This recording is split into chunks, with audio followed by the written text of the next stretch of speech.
Huh? Why aren't you eating, Madison? My sister-in-law Judy would say that when she saw that I had not touched my food at all. I looked down and said, "Because I'm just a wife." Huh? What do you mean?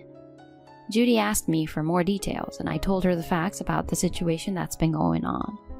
As a wife and a daughter-in-law, I am not allowed to eat until everyone in this house has finished eating. Hearing this, Judy got up from her seat and stood in front of my mother-in-law, Layla.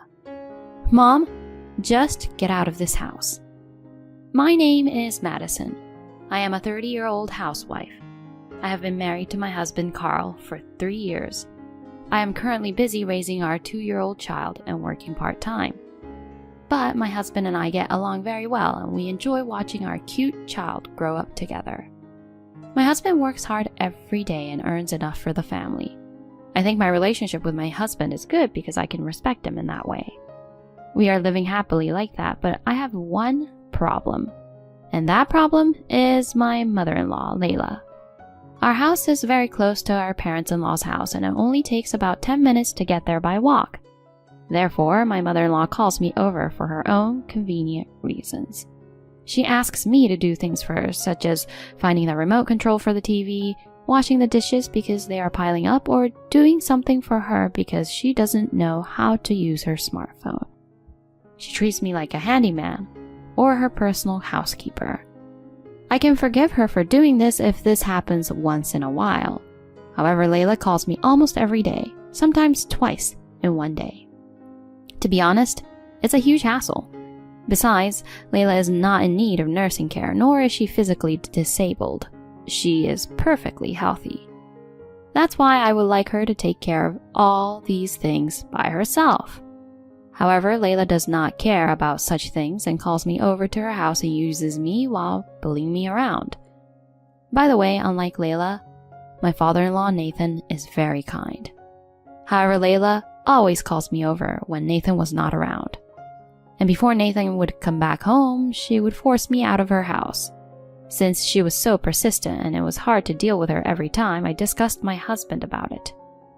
My husband immediately warned Layla about it, but she then vehemently objected, saying, "I didn't do anything that mean." And she was furious and protested against what my husband was saying to her. She refused to admit that she had been abusive or bullying me. My husband was troubled by this, and all he could do was to say, "Just don't hurt my precious wife." However, Layla continued to call me up and do the same thing over and over. I wanted to discuss about it to my husband again, but he had recently been promoted, and his work has become much busier. He has been working overtime more and more, and he's exhausted every day, so I honestly cannot put this burden on my husband. Therefore, I stayed quiet and endured Layla's treatment towards me. Over time, Layla's bullying gradually became more and more severe. It used to be just a little thing, but nowadays I was physically exhausted because of her demanding requests. I had to do all the housework at my parents-in-law's house, and even for Layla's friend's birthday celebration, I had to go to the city to buy some meals for the party.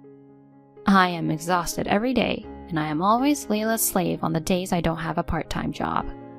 And seeing this, Layla seemed to enjoy controlling me, always grinning and happily ordering me around. And she would often ask me to make her lunch, and when I made one for myself as well, she suddenly became angry. "Why are you eating at the same time as me?" "Excuse me?" "Don't you know how to respect your elders? I'm the boss of this house. You are just a daughter-in-law and just a wife. You are not allowed to eat without my permission." No way. In the end, I had no choice but to accept her unreasonable instruction. What I made at that time was pasta, but Layla ate it slowly on purpose. And when I finally got to eat, the pasta had stretched so much, and plus, it was cold. I was nothing but a slave, being treated like a slave and not being able to eat my meals without Layla's permission. I didn't need to be treated to the point where I'm suffering if I'm just taking care of Layla. I thought so and made up my mind that I would never go to her house, no matter what she said to me. But then, Nathan became sick, and he needed nursing care. I owe Nathan a lot. When I married my husband, Nathan warned Layla when she was being mean to me, and when she spoke ill of me at a family gathering, Nathan corrected her and saved me from being misunderstood by my relatives. After that, when my husband and I visited my in-laws, he spoke to me kindly and treated me really well. That is why I wanted to help Nathan when he was in need. If he needed care, I was willing to take the lead in caring for him. But then I would have to face Layla again every time I went to my parents-in-law's house. But my gratitude for Nathan is stronger. I told my husband that I would mainly take care of Nathan. My husband was very grateful and contacted Nathan right away. Just then I received a call from Layla and she ordered me saying, "My husband needs care, so you do it." It was really a bad timing and I was so angry. I wanted to do it on my own, but this makes it sound like Layla told me to go and take care of him. I was annoyed, but I replied back saying, I already told Nathan via my husband that I would take care of him. To that, Layla exclaimed, "Well, come on, hurry up then," and hung up the phone. Then I started going to my parents-in-law's house every day to take care of Nathan. Nathan thanked me every time, saying, Thank you. I'm really sorry for the hassle. Nathan tells me many interesting stories while I took care of him. Even though I come over to my in-laws' place, I feel totally different when I come for Layla and when I come for Nathan. I feel much lighter when I come for Nathan. But here, too, Layla began to bother me. "Hey, Madison, hurry up and cook dinner." Layla tries to interrupt me while I was taking care of Nathan. Right now, I have to take care of Nathan first. I decided that I could not let Layla win here, so I put Nathan first above anything else. Layla's face turned red, and she was angry, but I tried not to care. "Since you can do it, please, do it yourself." I will never do as what Layla asks me to do. I was determined to stay firm and stick to my guts. However, Layla became angry with me and took a surprising action. One day, I went to Nathan's room to take care of him, but his wheelchair was not there. I wondered where it was. I looked frantically for it, but could not find it. Moreover, Layla was out of town at that time. It was then that I realized that Layla had intentionally hidden it. She did that just to bully me. If I did not put Layla first, she would interfere with my care, and I was thoroughly disgusted by her. How selfish could she be? I ended up doing my best, without a wheelchair, to take Nathan to the bathroom, to the bath, and to take care of him. Even though Nathan was getting older and lighter, it was still quite difficult to move while supporting an adult male all on my own. I was very exhausted and tired that day. Just as I was sitting on the sofa to rest a little, Layla came home. "Hey, what are you doing?" Layla shouted at me as soon as she saw me. "This is not your house. I'm home, so you should at least serve me tea and snacks." I got my tired body up and did as I was told, and served her tea and snacks. "Layla, where is Nathan's wheelchair?" When I asked, Layla grinned and said, "Oh, it's in the shed." "Why? Nathan needs it every day." "But I don't use it and it's in the way." "If you want to use the wheelchair, you need my permission. I have the keys to the shed." No way. Layla put on a victorious face and ordered me to obey her. If I don't do this, I won't be able to properly care for Nathan. I had no choice but to be patient and do as Layla said. After that, even though I was taking care of Nathan, when Layla called for me, I had to go to her, which was really tough. If I was even a little bit late, Layla would yell at me in a terrible manner. Layla made me even more nervous and exhausted, both physically and mentally. Then I received a phone call from my sister-in-law, Judy. "Hello, Madison, how are you? I heard you've been taking care of my dad lately. Thank you so much." "No problem." "Huh? What's wrong?" "Huh? Oh, it's nothing." I guess I sounded really tired. My voice was not energetic at all, and Judy was worried about me. "Madison, I'm going back to my parents' house at the end of this year." Judy said that as she hung up the phone. If Judy would come back home, Layla might be a little quieter. I was a little relieved that I might be able to relax just at the end of the year. 2 weeks passed and the end of the year arrived in no time. Layla was excited because Judy was coming home for the first time in a while. Judy works for a major company and is an elite that she worked overseas for a long time. Although she is currently in the US, she often goes on overseas business trips. Because of this, she doesn't often return to her parents' home, and this was her first visit home in a long time. Judy, it's been a long time. Layla greeted Judy with a happy look on her face. Come on in. Madison, hurry up and get the tea cakes ready.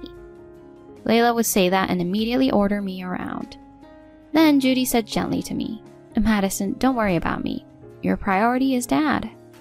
When Judy said so, Layla said, I guess it can't be helped then, and gave me priority to care for Nathan. Later, it was time to eat, and we all ate the dinner I had prepared. During the meal, Layla continued to say bad things about me. This dinner is so boring, isn't it? Since Judy came home, you should have made it more grandeur. I'm sorry. When I apologized, Judy came to my rescue again. I can't eat many of the things that are sold as pre-made food in supermarkets. I'm glad that today's dishes are all things I want to eat. When Judy said this, Layla frowned and got silent. Nathan seemed happy to see Judy for the first time in a while and said, Let's have a drink today. I brought a beer and put it in front of Nathan. Thank you, Madison. It's great of you to always be so quick and caring. Nathan complimented me and I was happy. Seeing this, Layla didn't like it and said, How annoying. That's how you try to get people to like you. And complained once again. Layla ruined the night's mood by saying that, and I kept getting irritated with her. By the way, my husband had to attend a party at his company and is scheduled to come over to my parents-in-law's house later this evening. So my husband is not here right now. If my husband were here, he and Judy would immediately warn her. However, since my husband is not here, Layla took this opportunity to bully me. That's when Judy seemed to notice something. Huh? Why aren't you eating, Madison? Judy said this when she saw that I had not touched my food at all. I looked down and said, Because I'm just a wife. Huh? What do you mean? Judy asked me for more details and I told her what was going on. As a daughter-in-law and a wife, I'm not allowed to eat until everyone in this house has finished eating. What the heck? Wait a minute, Mom. What's the meaning of this? When Judy asked Layla about it, she said this as if it was a normal thing. Of course. She's just a daughter-in-law and just a wife, so it's only natural, right? A wife eats only after her husband's family has finished eating. Hearing this, Judy got up from her seat and stood in front of Layla. Mom, just get out of this house. What? Layla's eyes widened when she heard Judy say that. What's with you all of a sudden? Both Madison and Dad have reached their limit with that attitude of yours, Mom. Saying that, Judy shoved the divorce papers in front of Layla. Huh? What do you mean? Why is there Nathan's sign on it? When Layla was surprised, Nathan opened his mouth. Judy brought this for me, and I signed it just now. Why do you want a divorce? That's because you've been skipping out on taking care of me all these years and pushing everything on Madison, isn't it? You've been talking terrible things about me while I've been sleeping, and I've been recording all of it, you know? What? Apparently, Nathan had a voice recorder tucked under his pillow and recorded the bad things Layla was saying about Nathan. He then contacted Judy and reported it to her and asked her to help him divorce with Layla. So that's why Judy came here today. Madison, I am really sorry for all the trouble I have caused you. I'm going to kick her out of this house for good now. And I'll sell this house and use the money so I can get into a nursing facility. Nathan. When he said this, Layla's face turned pale. No way! If you divorce me now, what am I supposed to do? I've been a full-time housewife all my life, supporting my family, and you treat me like this? You've been a housewife all your life, but you haven't done any housework at all. I'm not forcing you to cook, but I know that you were sneaking around and transferring the prepared foods you bought to the plate and making it look like you cooked them yourself. When Nathan cornered Layla like that, Judy also began to say this. As long as there is evidence of you neglecting care and housework like this, Dad can claim alimony from you, Mom. Oh no! I can't pay alimony. Then we'll have to offset it with the division of property. If that's not possible, let's communicate through a lawyer right away. When Nathan said this with a firm attitude, Layla finally gave up. Then, with a pale face, she signed the divorce papers. After that, their divorce was finalized. Layla was kicked out of the house and is now working part-time and living a poor life in a shabby apartment.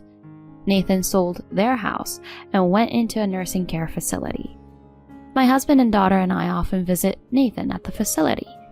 Nathan also has made friends at the facility and seems to be enjoying his time there.